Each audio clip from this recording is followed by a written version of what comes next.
Welcome to a look back at 2024.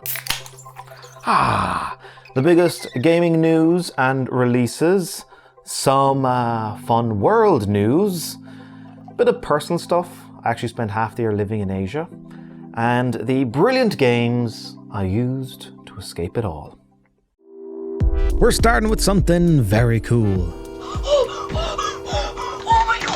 Willis Gibson, at just 13 years old, becomes the first person to ever beat the original NES Tetris. After reaching level 157, he got the true kill screen and the game crashed. Getting this far was only thought possible using AI. Around the world, people were in awe of his achievement and could congratulate him. Except one person, his father, who sadly passed away recently. Mr. Gibson dedicated his monumental achievement to his dad, as he was always supportive. My year started with a trip to the continent. Hours upon hours melted away, jumping into the role of Geralt of Rivia. The Witcher 3 got its hooks into me, and I'm quite proud of the adventure kind of video it became. Days count down until I return to play what many consider excellent DLC.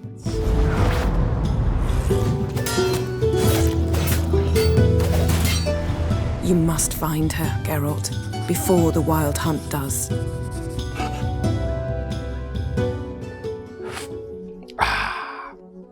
Japan becomes only the 5th country to have a soft landing on the moon, unmanned. Before them were India, which was only last year, then China before that, the Soviet Union before that, and some other folks. They claim they even put a man on the moon. You'd imagine that'd be worth remembering, like they'd have some famous quote or something. I moved to northern Thailand. No big deal. Had my own place with a balcony, which was divine. When I wasn't making videos, I was sampling as much food as I could. Met a load of new people and even made some proper friends. However, I did accidentally fall into a sewer and put 2 holes in my shin, resulting in 6 weeks of daily visits to the hospital, treating a nasty infection.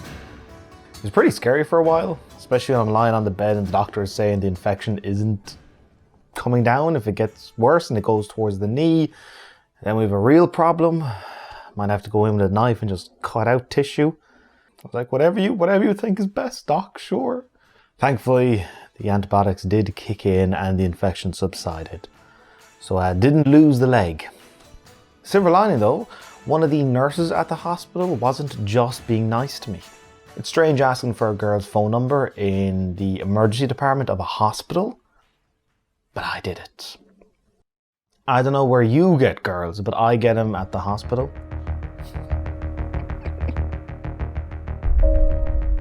Finally, the future we see in movies feels like it is here. Exoskeletons. It is called The Twin. Developed by the Italian Institute of Technology and the National Insurance Institute of Workplace Injuries, this allows disabled folks to walk and even run again. Over 10 years of work needed to create what may be a monumental step for humankind. Now, this is still a prototype and some will need crutches for balance, but we are closer than ever to saying, fuck wheelchairs, exoskeletons for all. Join the Helldivers.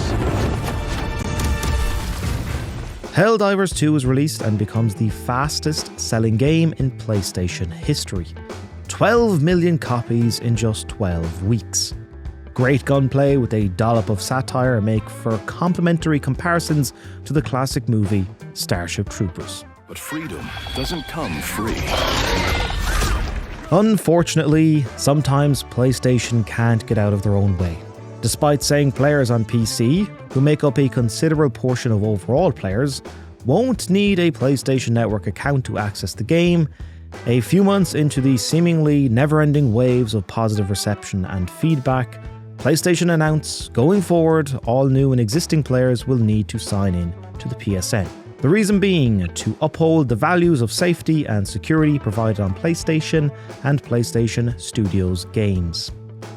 Helldivers 2 is then delisted on Steam for 174 territories which don't have access to PSN. After an almighty backlash, including the developers even encouraging fans to review bomb the game on Steam and Metacritic, Sony reversed course. Linking to PSN will not be mandatory. Become a legend. Become a Helldiver. The players win. Another victory for democracy and liberty.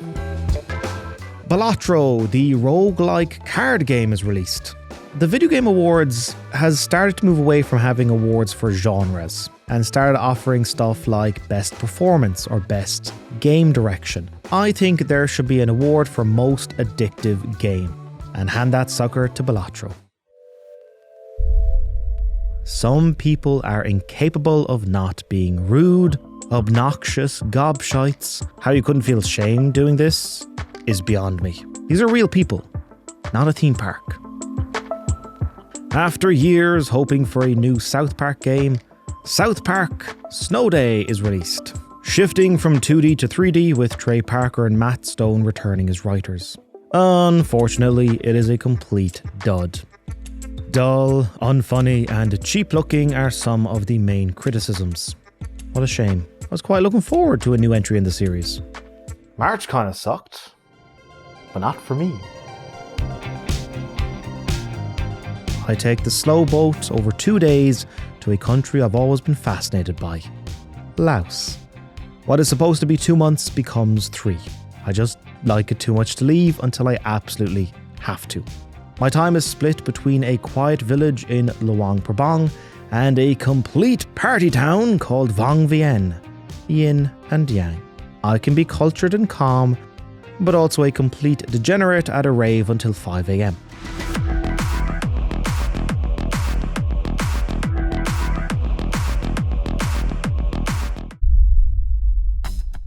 April starts off strong.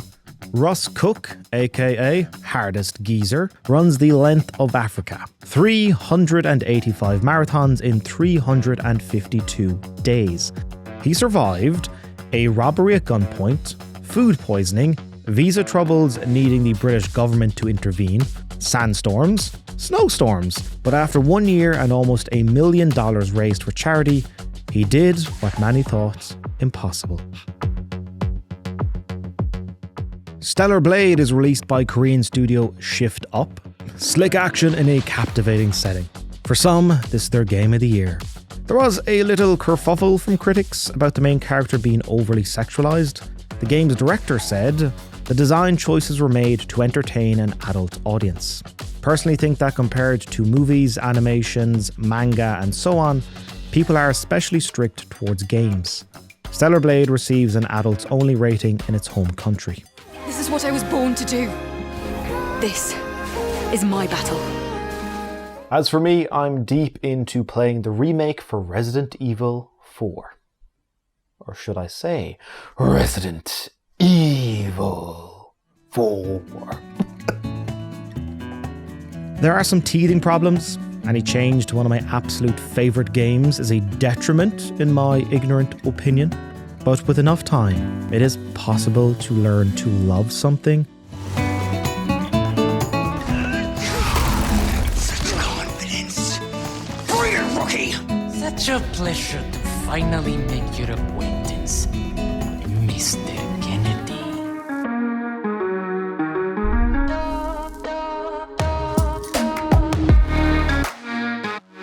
Almost 5 years since the reveal, Hellblade 2: Senua's Saga is released.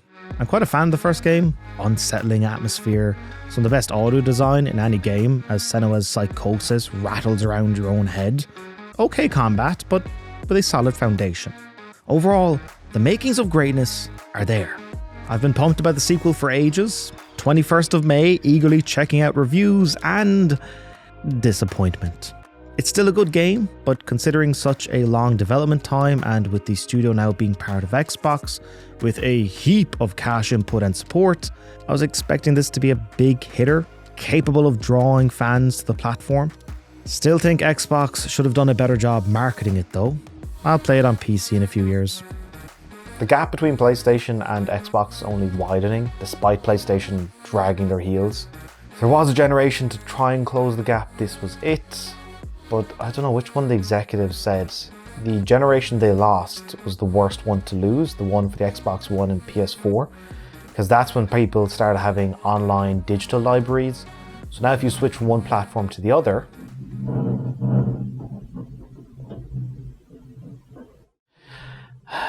I need to get out of here again. Recording is becoming increasingly difficult. What was I saying? Yeah, they lost a generation where people had online libraries of games, digital games, which can't be transferred from platform to platform. So now if you're on PlayStation, you've got like 100 games. Now do you want to switch over to Xbox? Or if you're on Xbox, you want to... So yeah. I hope Xbox do stick around. I don't like PlayStation being on top and arrogant. You know, make sure there's competition there. It's good for us. I've settled into playing Resident Evil 4's excellent DLC, Separate Ways. Ada Wong is one of my favourite characters. Effortlessly cool and fun to play. Oh, top 3 Resident Evil characters in order? Leon, Ada, Jill. Did you know there is an award for Tree of the Year? Well, there is. And New Zealand's walking tree wins it this year, noted for its remarkable form and captivating presence. There's an award for everything. You might be eligible for one if you just look hard enough. I wonder what award I could win. In the gaming world, Take-Two acquires Gearbox for $460 million. Expect plenty more Borderlands in the future. As for me, unfortunately, I'm being disappointed by God of War Ragnarok.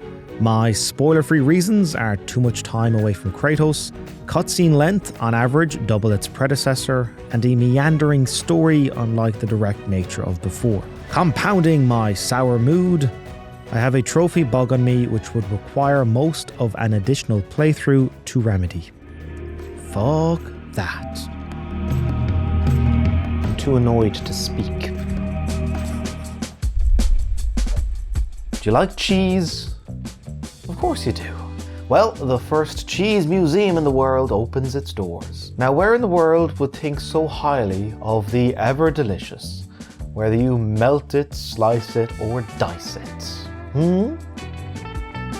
France, of course. Of course it's France. The museum opens in Paris. At the Musée du Fromage, you can learn about the history of cheese making. Putting that on my list for next visit to France. Video game voice actors go on strike about the use of AI. They want the right of informed consent for the AI use of their faces, voices, and bodies. Similar protection afforded to those in other media after strikes the previous year. I go back to northern Thailand, which by this point is feeling like a second home to me, although it is really difficult to say goodbye to Laos. For now, my village wants to throw me a party when I return. Yes, my village in Laos. Ladies and gentlemen, the biggest flop in gaming history brought to you by PlayStation. Concord. Estimated budget of $400 million. How much did it make back? $1 million. On Steam, Concord hits a peak player count on its first day of 697. Shortly after release, it is pulled from stores. Failure is never a singular thing. There are many facets to an error as colossal as this. Reasons include the $40 price tag when all of its competitors in the hero shooter genre are free to play, an 8-year development cycle meaning many of its ideas are now outdated, lack of marketing, inability to stand out from the crowd, and so on. It plays fine, but there are better, cheaper options available. Firewalk Studios, who made Concord, closed just 2 months after release.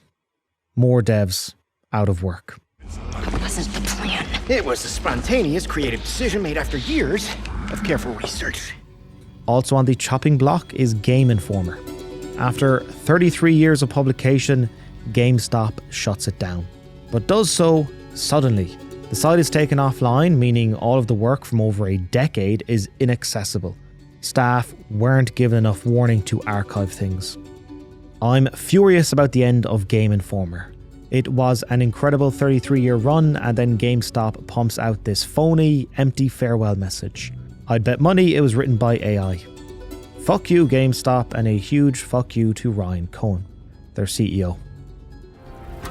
Black Myth Wukong is released.